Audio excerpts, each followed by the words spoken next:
Hi friends, ಯಾರೆಲ್ಲ ಇದೇ ಮೊದಲನೇ ಬಾರಿಗೆ PDO ಎಕ್ಸಾಮ್ ಬರಿತಿದ್ದೀರಾ ಅಥವಾ ಕಾಂಪಿಟೇಟಿವ್ ಎಕ್ಸಾಮ್ನ ಬರಿತಿದ್ದೀರಾ ಅಂಥವ್ರಿಗಾಗಿ ಈ ವಿಡಿಯೋದಲ್ಲಿ ಕೆಲವೊಂದಷ್ಟು ಇನ್ಸ್ಟ್ರಕ್ಷನ್ಸು ಮತ್ತು ನಿಮ್ಮ ಡ್ರೆಸ್ ಕೋಡ್ ಹೇಗಿರಬೇಕು ಮತ್ತು ನೀವು ಏನೇನು ತೊಗೊಂಡು ಹೋಗಬೇಕು, ಏನೇನು ತೊಗೊಂಡು ಹೋಗಬಾರ್ದು ಅನ್ನೋ ಅಂಥದ್ದನ್ನ ಈ ವಿಡಿಯೋದಲ್ಲಿ ತಿಳಿಸ್ಕೊಡ್ತೀನಿ. ಸೊ ವಿಡಿಯೋನ ಕಂಪ್ಲೀಟಾಗಿ ನೋಡಿ. ಈ PDO ಎಕ್ಸಾಮ್ ಬಂದು 2 ಪೇಪರ್ ಇರುತ್ತೆ. ಮೊದಲನೇ ಪೇಪರ್ ಬಂದು 10 ರಿಂದ 11:30 ತನಕ ಇರುತ್ತೆ. ಎರಡನೇ ಪೇಪರ್ ಬಂದು 2 ರಿಂದ 4 ಗಂಟೆ ತನಕ ಇರುವಂಥದ್ದು.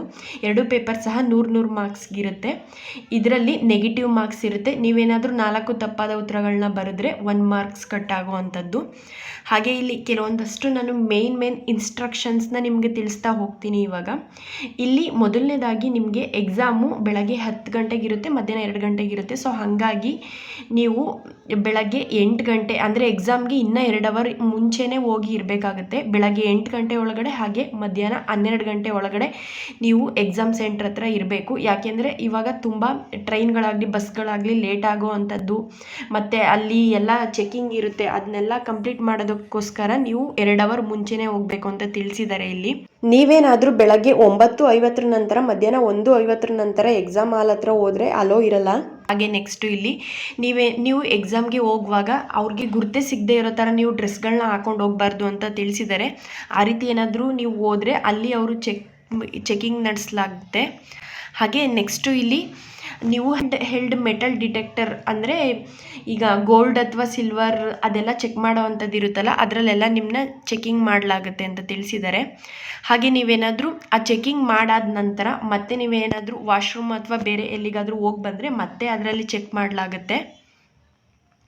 ಹಾಗೆ ನೆಕ್ಸ್ಟ್ ಇಲ್ಲಿ ನೀವೇನಾದರೂ ನೀರು ಕುಡಿಯೋದಕ್ಕೋಸ್ಕರ ಮೆಟಲ್ದು ವಾಟರ್ ಬಾಟಲ್ ಆಗಲಿ ಅಥವಾ ಟ್ರಾನ್ಸ್ಪರೆಂಟು ವಾಟರ್ ಬಾಟ್ಲುಗಳಾಗಲಿ ಅಥವಾ ಏನಾದರೂ ಬಾಟ್ಲುಗಳು ನೀವು ತೊಗೊಂಡೋಗ್ತೀವಿ ಅಥವಾ ನೀವೇನಾದರೂ ಕಿವಿ ಅಥವಾ ಬಾಯಿ ಈ ರೀತಿ ಏನಾದರೂ ಮುಚ್ಕೊಳ್ಳೋದಕ್ಕೆ ಫೇಸ್ ಮಾಸ್ಕ್ ಏನಾದರೂ ತೊಗೊಂಡೋಗ್ತೀವಿ ಅಂದರೆ ಅದಕ್ಕೆ ಅಲೋ ಇರಲ್ಲ ಅಂತ ತಿಳಿಸಿದ್ದಾರೆ. ಹಾಗೆ ನೆಕ್ಸ್ಟು ನೀವೇನಾದರೂ ನಿಮ್ಮ ಬ್ಯಾಗ್ಗಳು, ಫೋನು, ಮೊಬೈಲು, ಕೀಗಳು, ಬೇರೆ ಏನಾದರೂ ಕವರು ಅಥವಾ ಏನಾದರೂ ತೊಗೊಂಡೋಗಿ ಹೋಗ್ತೀವಿ ಅನ್ನೋದಾದರೆ ಅಲ್ಲಿ ಎಕ್ಸಾಮ್ ಸೆಂಟರ್ ಹತ್ರ ಇಡೋದಕ್ಕೆ ಯಾವುದೇ ರೀತಿ ವ್ಯವಸ್ಥೆ ಇರೋದಿಲ್ಲ. ಇದಕ್ಕೆ ನೀವೇ ಜವಾಬ್ದಾರರಾಗಿರ್ತೀರಿ ಅಂತ ತಿಳಿಸಿದ್ದಾರೆ. ಹಾಗೆ ನೆಕ್ಸ್ಟು ಇಲ್ಲಿ ಅಭ್ಯರ್ಥಿಗಳು ಯಾವುದೇ ರೀತಿ ಮೊಬೈಲ್ ಆಗಲಿ, ಸೆಲ್ಯುಲರ್ ಫೋನ್ ಆಗಲಿ, ಟ್ಯಾಬ್ಲೆಟ್ ಆಗಲಿ, ಪೆನ್ ಡ್ರೈವ್ ಅಥವಾ ಬ್ಲೂಟೂತು, ಸ್ಮಾರ್ಟ್ ವಾಚು, ಕ್ಯಾಲ್ಕುಲೇಟರು ಈ ರೀತಿ ಯಾವುದೇ ರೀತಿ ಎಲೆಕ್ಟ್ರಾನಿಕ್ ಐಟಮ್ಸ್ನ ತೊಗೊಂಡೋಗೋದಕ್ಕೆ ಬಿಡಲ್ಲ. ಹಾಗೆ ನಿಮ್ಮದು ಕಾರ್ ಅಥವಾ ಬೈಕ್ ಕೀ ಆಗಲಿ, ಪರ್ಸ್ ಆಗಲಿ, ದುಡ್ಡಾಗಲಿ ಅಥವಾ ಯಾವುದಾದ್ರು ಚೀಟಿಗಳಾಗಲಿ ಯಾವುದೇ ರೀತಿ ವಸ್ತುಗಳನ್ನು ನಿಮಗೆ ತೊಗೊಂಡೋಗ್ಲಿಕ್ಕೆ ಅಲೋ ಇರಲ್ಲ ಎಕ್ಸಾಮ್ ಸೆಂಟರ್ ಒಳಗಡೆ. ನೆಕ್ಸ್ಟು ಇಲ್ಲಿ ಧಾರ್ಮಿಕ ಆಚರಣೆಗೆ ಸಂಬಂಧಿಸಿದಂತೆ ವಸ್ತುಗಳು ಅಂದರೆ ಯಾರಾದರೂ ಹಿಯರಿಂಗ್ ಏಡ್ ಉಪಕರಣ ಏನಾದರೂ ಹಾಕೊಂಡು ಹೋದರೆ ಅದನ್ನ ನೀವು ಚೆಕ್ ಮಾಡಿಸ್ಕೊಳ್ಳೋದಕ್ಕೋಸ್ಕರ 2 ಅವರ್ ಮುಂಚೆನೇ ಹೋಗಲೇಬೇಕು ಅಂತ ತಿಳಿಸಿದ್ದಾರೆ. ಅದನ್ನ ಕಂಪ್ಲೀಟಾಗಿ ಚೆಕ್ ಮಾಡಿನೇ ನಿಮಗೆ ಒಳಗಡೆ ಬಿಡೋದು. ಹಾಗೆ ನೆಕ್ಸ್ಟು ಇಲ್ಲಿ ಡ್ರೆಸ್ ಕೋಡ್ ಬಗ್ಗೆ ನೋಡೋದಾದರೆ ಇಲ್ಲಿ ಯಾರೂ ಸಹ ಫುಲ್ ಸ್ಲೀವ್ ಇರೋ ಅಂಥ ಬಟ್ಟೆನ ಹಾಕೊಂಡು ಹೋಗಬೇಡಿ. ಹುಡುಗಿರಾದರೂ ಅಷ್ಟೇ, ಹುಡುಗಿರು ಫುಲ್ ಸ್ಲೀವ್ ಇರೋ ಅಂಥ ಟಾಪ್ಗಳು ಹಾಕೊಂಡು ಹೋಗಂಗಿಲ್ಲ, ಹುಡುಗರು ಫುಲ್ ಸ್ಲೀವ್ ಇರೋ ಅಂಥ ಶರ್ಟ್ನ ಹಾಕೊಂಡು ಹೋಗಬಾರ್ದು ಅಂತ ತಿಳಿಸಿದ್ದಾರೆ. ಹಾಗೆ ಇಲ್ಲಿ ಯಾವುದೇ ರೀತಿ ನೀವು ಗೋಲ್ಡ್ ಆಗಲಿ, ಸಿಲ್ವರ್ ಮೆಟಲ್ ಆಗಲಿ ಹಾಕೊಂಡು ಹೋಗೋ ಅಂತಿಲ್ಲ. ಆದರೆ ಹುಡುಗಿರಿಗೆ ಮಾತ್ರ ಈ ತಾಲಿ ಮತ್ತು ಮಂಗಳಸೂತ್ರ ಮತ್ತು ಕಾಲುಂಗುರ ಮಾತ್ರ ಹಾಕೊಂಡು ಹೋಗ್ಲಿಕ್ಕೆ ಅಲೋ ಇರುತ್ತೆ. ಹಾಗೆ ಶೂ ಆಗಲಿ, ಸಾಕ್ಸ್ ಆಗಲಿ, ದಪ್ಪ ಸ್ಲಿಪ್ಪರ್ಸ್ ಆಗಲಿ, ಶೂಗಳನ್ನಾಗಲಿ ಹಾಕೊಂಡು ಹೋಗ್ಲಿಕ್ಕೂ ಹುಡುಗರು ಮತ್ತು ಹುಡುಗಿರು ಇಬ್ರಿಗೂ ಅಲೋ ಇರಲ್ಲ. ನೀವು ಫ್ಲಾಟಾಗಿರ್ತಕ್ಕಂಥ ಸ್ಲಿಪ್ಪರ್ನ ಹಾಕೊಂಡು ಹೋಗಬೇಕು ಅಂತ ತಿಳಿಸಿದ್ದಾರೆ.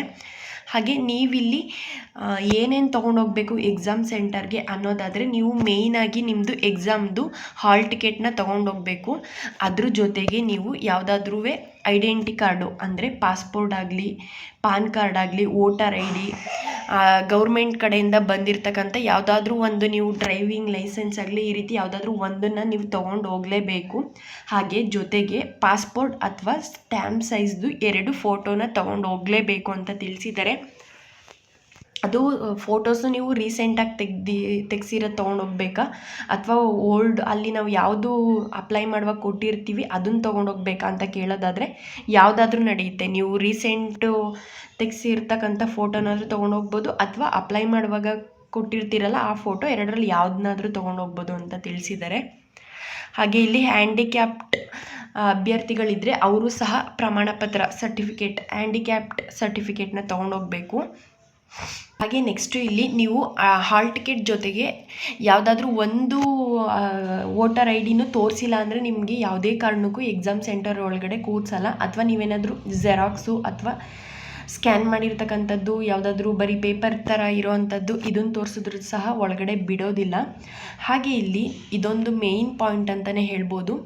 ನೆಕ್ಸ್ಟು ನೀವು ಇಲ್ಲಿ ಈ ಎಕ್ಸಾಮ್ನ ಬರಿಬೇಕು ಅಂದರೆ ಬ್ಲ್ಯಾಕ್ ಇಂಕ್ ಅಥವಾ ಬ್ಲೂ ಇಂಕ್ ಯಾವ ಪೆನ್ ತೊಗೊಂಡೋಗ್ಬೇಕು ಅನ್ನೋವಂಥ ಕ್ವಶನ್ ರೈಸ್ ಆದರೆ ಇಲ್ಲಿ ನೀವು ಕೇವಲ ಬ್ಲ್ಯಾಕ್ ಇಂಕ್ ಪೆನ್ ಮಾತ್ರ ತೊಗೊಂಡೋಗ್ಬೇಕು.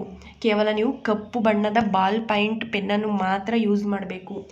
ಈ ಎಕ್ಸಾಮಲ್ಲಿ ಬ್ಲೂ ಇಂಕ್ ಅಲೋ ಇಲ್ಲ ಅಂತ ತಿಳಿಸಿದರೆ ನೀವು OMR ಶೀಟಲ್ಲಿ ಬ್ಲ್ಯಾಕ್ ಇಂಕಲ್ಲೇ ನೀವು ಎಲ್ಲನೂ ಫಿಲ್ ಮಾಡಬೇಕು. ಬರೀತಕ್ಕಂಥದ್ದು ಶೇಡ್ ಮಾಡ್ತಕ್ಕಂಥದ್ದು ಎಲ್ಲದೂ ಸಹ ನೀವು ಬ್ಲ್ಯಾಕ್ ಇಂಕೆ ತೊಗೊಂಡೋಗ್ಬೇಕು. ಬ್ಲೂ ಇಂಕು ಯಾವುದೇ ಕಾರಣಕ್ಕೂ ಅಲೋ ಇರಲ್ಲ. ಅಕಸ್ಮಾತ್ ನೀವೇನಾದರೂ ಬ್ಲೂ ಇಂಕಲ್ಲಿ ಬರೆದು ರಿಸಲ್ಟ್ ಬಂದಿಲ್ಲ ಅಂದರೆ ಅದಕ್ಕೆ KPSC ಹೊಣೆ ಆಗಿರಲ್ಲ. ಸೊ ಹಾಗಾಗಿ ನೀವು ಬ್ಲ್ಯಾಕ್ ಇಂಕ್ ಪೆನ್ನೇ ತೊಗೊಂಡೋಗ್ಬೇಕು.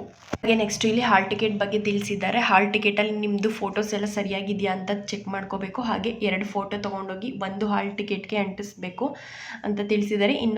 ಒಂದು ಫೋಟೋನ ಅಲ್ಲಿ ನಾಮಿನಲ್ ರೋಲ್ನಲ್ಲಿ ಅಂಟಿಸ್ಬೇಕಾಗಿರೋದು ಅಂತ ತಿಳಿಸಿದ್ದಾರೆ ಇಲ್ಲಿ.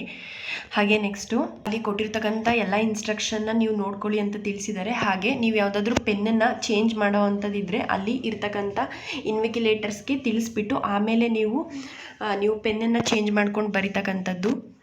ಇಲ್ಲಿ ಕ್ವಶನ್ ಪೇಪರಲ್ಲಿ ನಿಮಗೆ ಕನ್ನಡ ಮತ್ತು ಇಂಗ್ಲೀಷು ಎರಡರಲ್ಲೂ ಇರುತ್ತೆ. ಸೊ ಕನ್ನಡದಲ್ಲಿ ನಿಮ್ಗೆ ಗೊತ್ತಾಗಲಿಲ್ಲ ಅಂದರೆ ಇಂಗ್ಲೀಷಲ್ಲಿ ನೋಡಿಕೊಂಡು ಸಹ ನೀವು ಆನ್ಸರ್ನ ಮಾಡ್ತಕ್ಕಂಥದ್ದು ಅಂತ ತಿಳಿಸಿದ್ದಾರೆ.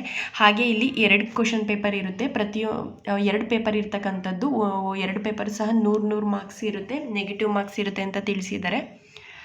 ಹಾಗೆ ನೆಕ್ಸ್ಟ್ ಇಲ್ಲಿ ನೀವು ಬ್ಲೇಡ್ ಅಥವಾ ರಬ್ಬರು ಅಥವಾ ವೈಟ್ನರು ಯಾವುದೇ ರೀತಿ ನೀವು ಏನಾದರೂ ಉಪಯೋಗಿಸಿದ್ರೆ ಅದನ್ನ OMR ಕೋಡು ಅದನ್ನ ತಗೊಳ್ಳೋದಿಲ್ಲ, ಸ್ಕ್ಯಾನ್ ಮಾಡೋದಿಲ್ಲ. ಸೊ ಹಾಗಾಗಿ ನೀವು ಯಾವುದೇ ರೀತಿ ಯಾವುದನ್ನೂ ಉಪಯೋಗಿಸ್ಬಾರ್ದು, ವೈಟ್ನರ್ ಅಥವಾ ಬೇರೆ ಯಾವುದಾದ್ರೂ. ನಿಮ್ಮ OMR ಶೀಟಲ್ಲಿ ಯಾವುದಾದ್ರೂ ಮಿಸ್ಟೇಕ್ಸ್ ಇತ್ತು ಅಥವಾ ಏನೋ ಒಂದು ತಪ್ಪಾಗಿದೆ ಅಂತಕ್ಕಂಥದ್ದು ಏನಾದರೂ ಇದ್ದರೆ ಇನ್ವಿಗಿಲೇಟರ್ಸ್ಗೆ ತೋರಿಸ್ಕೊಂಡು ನೀವು ಅದನ್ನ ಸರಿಪಡಿಸ್ಕೋಬೇಕಾಗತ್ತೆ. ಇದರ ಹೊಣೆ ನಿಮ್ಮ ಮೇಲೆ ಆಗಿರುತ್ತೆ. ಇಲ್ಲಿ ನೆಕ್ಸ್ಟು OMR ಶೀಟಲ್ಲಿ ಪ್ರತಿಯೊಂದನ್ನು ನೀವೇ ಚೆಕ್ ಮಾಡ್ಕೋಬೇಕು ಅಂತ ತಿಳಿಸಿದ್ದಾರೆ. ಹಾಗೆ ನೀವು ಬ್ಲ್ಯಾಕ್ ಇಂಕ್ ಪೆನ್ನನ್ನೇ ಮಾತ್ರ ಉಪಯೋಗಿಸ್ಬೇಕು, ಬ್ಲ್ಯಾಕ್ ಇಂಕಲ್ಲೇ ಸೈನ್ ಮಾಡಬೇಕು. ಅದು ಬಿಟ್ಟು ಬೇರೆ ಬ್ಲೂ ಇಂಕ್ ಎಲ್ಲ ಯೂಸ್ ಮಾಡಿದ್ರೆ ಅದಕ್ಕೆ KPSC ಹೊಣೆ ಆಗಿರೋದಿಲ್ಲ, ಅದನ್ನ ರಿಸಲ್ಟ್ನ ಕ್ಯಾನ್ಸಲ್ ಮಾಡಲಾಗುತ್ತೆ ಅಂತ ತಿಳಿಸಿದ್ದಾರೆ. ಹಾಗೆ ಇಲ್ಲಿ ನೀವು OMR ಶೀಟಲ್ಲಿ ಕೊಟ್ಟಿರ್ತಕ್ಕಂಥ ಶೇಡಿಂಗ್ ಎಲ್ಲ ಕರೆಕ್ಟಾಗಿ ಮಾಡಬೇಕು ಅಂತ ತಿಳಿಸಿದ್ದಾರೆ. ಹಾಗೆ ಇಲ್ಲಿ ನಿಮ್ಮದು ನಾಮಿನಲ್ ರೋಲ್ನಲ್ಲಿ ಬರ್ತಕ್ಕಂಥ ನಿಮ್ಮ ಹೆಸರು, ನಿಮ್ಮ ಫೋಟೋ, ಹಾಗೆ ನಿಮ್ಮದು ಹಾಲ್ ಟಿಕೆಟ್ ನಂಬರು ಪ್ರತಿಯೊಂದನ್ನು ನೀವೇ ಚೆಕ್ ಮಾಡಿಕೊಂಡು ನೋಡ್ಕೋಬೇಕು ಅಂತ ತಿಳಿಸಿದ್ದಾರೆ. ಕ್ವಶನ್ ಪೇಪರು ಮತ್ತು ನಾಮಿನಲ್ ರೋಲ್ನಲ್ಲಿ ಬರ್ತಕ್ಕಂಥ ಹಾಲ್ ಟಿಕೆಟ್ ನಂಬರು ಪ್ರತಿಯೊಂದೂ ನೋಡ್ಕೋಬೇಕು ಅಂತ ತಿಳಿಸಿದ್ದಾರೆ. ಸೇಮ್ 2 ಒಂದೇ ಇದೆಯಾ ಅಂತಕ್ಕಂಥದ್ದನ್ನ ನೀವು ಚೆಕ್ ಮಾಡ್ಕೋಬೇಕಾಗತ್ತೆ. ಹಾಗೆ ಆ ನಾಮಿನಲ್ ರೋಲ್ ಮತ್ತು OMR ಶೀಟಲ್ಲಿ ನೀವು ಇಬ್ಬರು ಸೈನ್ ಮಾಡಿರಬೇಕು, ಇನ್ವಿಗಿಲೇಟರು ಮತ್ತು ನಿಮ್ಮದು ಇಬ್ಬರದು ಸಹ ಸೈನ್ ಆಗಿರಬೇಕು. ಸೈನ್ ಆಗಿಲ್ಲ ಅಂದರೆ ರಿಸಲ್ಟ್ ಬರೋದಿಲ್ಲ. ನೀವು OMR ಶೀಟಲ್ಲಿ ಕೊಟ್ಟಿರ್ತಕ್ಕಂಥ ಪ್ರತಿಯೊಂದು ಇನ್ಸ್ಟ್ರಕ್ಷನ್ಸ್ನ ನೀವೇ ನೋಡ್ಕೋಬೇಕು ಅಂತ ತಿಳಿಸಿದ್ದಾರೆ. ಹಾಗೆ ಏನಾದರೂ ನೀವು ಮಿಸ್ಟೇಕ್ ಮಾಡಿದ್ರೆ ಅದರ ಹೊಣೆ ನಿಮ್ಮ ಮೇಲೆ ಇರಲಾಗುತ್ತೆ ಅಂತ ತಿಳಿಸಿದ್ದಾರೆ. ಹಾಗೆ ನೀವು OMR ಶೀಟ್ನ ಕೊನೆ ತನಕ ಕೊಡೋ ತನಕನೂ ನೀವೇ ಜೋಪಾನವಾಗಿ ಇಟ್ಕೋಬೇಕಾಗತ್ತೆ. OMR ಶೀಟಲ್ಲಿ ಮೇಲ್ ಇರುತ್ತಲ್ಲ ಅದನ್ನ ಆ OMR ಶೀಟ್ನ ಅಲ್ಲಿ ಇನ್ವಿಗಿಲೇಟರ್ಸ್ಗೆ ಕೊಡಬೇಕಾಗುತ್ತೆ. ಹಾಗೆ ಕೆಳಗಿರ್ತಕ್ಕಂಥ ಕಾಪಿನ ನೀವು ಇಟ್ಕೋಬೇಕಾಗುತ್ತೆ. ನೀವು ಎಕ್ಸಾಮ್ದು ಹಾಲ್ ಟಿಕೆಟ್ ಪಡೆದ ತಕ್ಷಣ ನಿಮಗೆ ಎಲ್ಲ ಅರ್ಹತೆ ಇದೆ ಅಂತ ಅಲ್ಲ, ಯಾವ ಟೈಮ್ನಲ್ಲಿ ಬೇಕಾದ್ರೂ ನಿಮ್ಮನ್ನ ರದ್ದು ಮಾಡಲಾಗ ಚಾನ್ಸಸ್ ಇರುತ್ತೆ. ಸೊ ಯಾವುದೇ ರೀತಿ ನೀವು ಇನ್ಸ್ಟ್ರಕ್ಷನ್ಸ್ನ ರೂಲ್ಸ್ನ ಅಲ್ಲಿ ಎಲ್ಲ ರೀತಿ ಫಾಲೋ ಮಾಡಬೇಕಾಗುತ್ತೆ. ನೀವೇನಾದರೂ ಆಪೋಸಿಟ್ ಮಾಡಿದ್ರೆ ನಿಮ್ಮನ್ನ ಕ್ಯಾನ್ಸಲ್ ಮಾಡಲಾಗುತ್ತೆ ಅಂತ ತಿಳಿಸಿದ್ದಾರೆ. ಹಾಗೆ ಅಲ್ಲಿ ಯಾವುದೇ ರೀತಿ ನೀವು ಚರ್ಚೆಗಳನ್ನ ಮಾಡಬಾರ್ದು. ಹಾಗೆ ಇಲ್ಲಿ ನೀವು OMR ಶೀಟ್ನಲ್ಲಿ ಯಾವ ರೀತಿ ಶೇಡಿಂಗ್ ಮಾಡಬೇಕು ಅಂತ ಇಲ್ಲೇ ತೋರಿಸಿದ್ದಾರೆ ನೋಡಿ. ಈ ರೀತಿ ರೌಂಡಾಗಿ ಶೇಡ್ ಮಾಡಿರಬೇಕಾಗುತ್ತೆ. ಇಲ್ಲಿ ಈ ರೀತಿ ನೀವು ಏನಾದರೂ ಶೇಡಿಂಗ್ ಮಾಡಿದ್ರೆ ಅದನ್ನ ಕನ್ಸಿಡರ್ ಮಾಡಲ್ಲ, ಆ ಕ್ವಶನ್ಸ್ಗೆ ಕನ್ಸಿಡರ್ ಮಾಡಲ್ಲ. ಅಥವಾ ನಿಮ್ಮ ನೇಮು ಹಾಲ್ ಟಿಕೆಟ್ ನಂಬರು ಏನೇ ಶೇಡ್ ಮಾಡುವಾಗ ನೀವು ಈ ರೀತಿಗಳಲ್ಲಿ ಶೇಡ್ ಮಾಡಿದ್ರೆ ನಿಮ್ಮದು ರಿಸಲ್ಟ್ ಬರಲ್ಲ. ಸೊ ಹಾಗಾಗಿ ನೀವು ನೀಟಾಗಿ ಇಲ್ಲಿ ತಿಳಿಸಿರ್ತಕ್ಕಂಥ ಈ ರೀತಿ ನೀವು ಶೇಡ್ ಮಾಡಬೇಕಾಗತ್ತೆ. ನಿಮ್ಮದು ಎಕ್ಸಾಮ್ ಬರೆಯೋದಕ್ಕೆ ಯಾವ ಜಾಗದಲ್ಲಿ ನಿಮ್ಮದು ಪ್ಲೇಸ್ ಬಂದಿರುತ್ತೆ ನೀವು ಅದೇ ಜಾಗದಲ್ಲಿ ನಿಮ್ಮ ಎಕ್ಸಾಮ್ನ ಬರಿಬೇಕಾಗುತ್ತೆ, ಬೇರೆ ಕಡೆ ಬರೆಯೋಕ್ಕಾಗೋದಿಲ್ಲ. ಹಾಗೆ ನೆಕ್ಸ್ಟು ನೀವು ಎಕ್ಸಾಮ್ ಮುಗಿಯೋ ತನಕ ನೀವು ಎಕ್ಸಾಮ್ ಹಾಲ್ ಒಳಗಡೆ ಇರಬೇಕಾಗತ್ತೆ. ನೀವು 5 ನಿಮಿಷ ಮುಂಚಿತವಾಗಿ ಹೋಗ್ತೀನಿ ಅಂದರೂ ಅದಕ್ಕೆ ಅಲೋ ಇರೋದಿಲ್ಲ. ಸೊ ಹಾಗೆ ನೆಕ್ಸ್ಟು ಕೋವಿಡ್-19 ರೂಲ್ಸ್ನ ಫಾಲೋ ಮಾಡಬೇಕು ಅಂತ ತಿಳಿಸಿದ್ದಾರೆ. ಇಲ್ಲಿ OMR ಶೀಟು ಮತ್ತು ಕ್ವಶನ್ ಪೇಪರ್ ಆನ್ಸರ್ ಶೀಟು, ಹಾಲ್ ಟಿಕೆಟು ಪ್ರತಿಯೊಂದರಲ್ಲೂ ಏನೇನು ರೂಲ್ಸ್ ಇರುತ್ತೆ ಅದನ್ನ ನೀವು ಕಡ್ಡಾಯವಾಗಿ ಪಾಲಿಸಲೇಬೇಕು. ಹಾಗೆ ಅಲ್ಲಿ ಎಕ್ಸಾಮ್ ಸೆಂಟ್ರಲ್ಲಿ ಶಾಂತಿಯುತವಾಗಿ ಎಕ್ಸಾಮ್ನ ನಡೆಯೋದಕ್ಕೆ ನೀವು ಸಹಕಾರ ಕೊಡಬೇಕು ಅಂತ ತಿಳಿಸಿದ್ದಾರೆ. ನೀವೇನಾದರೂ ರೂಲ್ಸ್ನ ಫಾಲೋ ಮಾಡಿಲ್ಲ ಅಂದರೆ ಅಂಥ ಅಭ್ಯರ್ಥಿಗಳ ವಿರುದ್ಧ ಕಾನೂನು ಕ್ರಮವಾಗಿ ಕೈಗೊಳ್ಳಲಾಗುತ್ತೆ ಅಂತ ತಿಳಿಸಿದ್ದಾರೆ. ಹಾಗೆ ಈ ಹ್ಯಾಂಡಿಕ್ಯಾಪ್ಡ್ ವಿದ್ಯಾರ್ಥಿಗಳೇನಾದರೂ ಇದ್ದರೆ ನಿಮ್ಮ ಲಿಪಿಗಾರರನ್ನು ನೀವೇ ಕರ್ಕೊಂಡು ಹೋಗಬೇಕಾಗುತ್ತೆ. ಹಾಗೆ ಅವ್ರದ್ದು ಹಾಲ್ ಟಿಕೆಟ್ ಸಹ ನೀವು ತೊಗೊಂಡು ತೋರಿಸಲೇಬೇಕಾಗುತ್ತೆ. ಹಾಗೆ ಇನ್ನೊಂದಷ್ಟು ಇನ್ಸ್ಟ್ರಕ್ಷನ್ ಕೊಟ್ಟಿದ್ದಾರೆ. ಆ ಲಿಪಿಗಾರರು ಎಕ್ಸಾಮ್ ಬರೆದಿರ್ತಕ್ಕಂಥ ಅಭ್ಯರ್ಥಿಗಳಿಗಿಂತ ಕೆಳಮಟ್ಟದ ಎಜುಕೇಷನ್ನ ಪಡೆದಿರಬೇಕಾಗುತ್ತೆ. ಹಾಗೆ ಅವರಿಬ್ಬರು ಎಕ್ಸಾಮ್ ಸೆಂಟ್ರಲ್ಲಿ ಬರೆಯುವಾಗ ಎಕ್ಸಾಮ್ನ ಯಾವುದೇ ರೀತಿ ಗಲಭೆ ಮಾಡ್ಕೊಳ್ದೇ ಸೌಂಡ್ ಮಾಡದೇ ಇರೋ ರೀತಿ ಶಾಂತಿಯುತವಾಗಿ ಎಕ್ಸಾಮ್ನ ಬರಿಬೇಕು. ಇದರಿಂದ ಬೇರೆಯವ್ರಿಗೆ ಪ್ರಾಬ್ಲಮ್ ಆಗಬಾರ್ದು ಅನ್ನೋಂಥದ್ದನ್ನ ತಿಳಿಸಿದ್ದಾರೆ. ಎಸ್ ಫ್ರೆಂಡ್ಸ್, ಇದಿಷ್ಟನ್ನು ಇಲ್ಲಿ ಮೇಯ್ನಾಗಿ ಮೆನ್ಷನ್ ಮಾಡಿದ್ದಾರೆ ಅಂತಲೇ ಹೇಳ್ಬೋದು. ಇಷ್ಟೆಲ್ಲ ರೂಲ್ಸ್ನ ನೀವು ಫಾಲೋ ಮಾಡಲೇಬೇಕಾಗುತ್ತೆ.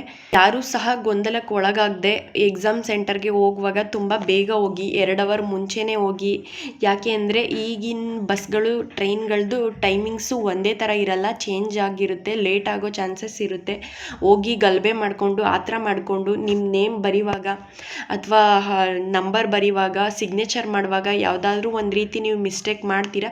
ಸೊ ಹಾಗಾಗಿ ಬೇಗನೆ ಹೋಗಿ ತಾಳ್ಮೆಯಿಂದ ಎಲ್ಲನೂ ಫಿಲ್ ಮಾಡಿ, ಹಾಗೆ ಶೇಡಿಂಗ್ ಎಲ್ಲ ನೀಟಾಗಿ ಮಾಡಿ, ಯಾವುದೇ ರೀತಿ ಗೊಂದಲಕ್ಕೆ ಒಳಗಾಗದೆ ಈಸಿಯಾಗಿ ಎಕ್ಸಾಮ್ನ ಬರೆದು ನಿಮ್ಮ ಎಕ್ಸಾಮ್ನಲ್ಲಿ ಯಶಸ್ಸನ್ನು ಕಾಣಿ ಅಂತ ಹೇಳ್ತಾ ಈ ವಿಡಿಯೋನ ಇಲ್ಲಿಗೆ ಮುಗಿಸ್ತಾ ಇದ್ದೀನಿ.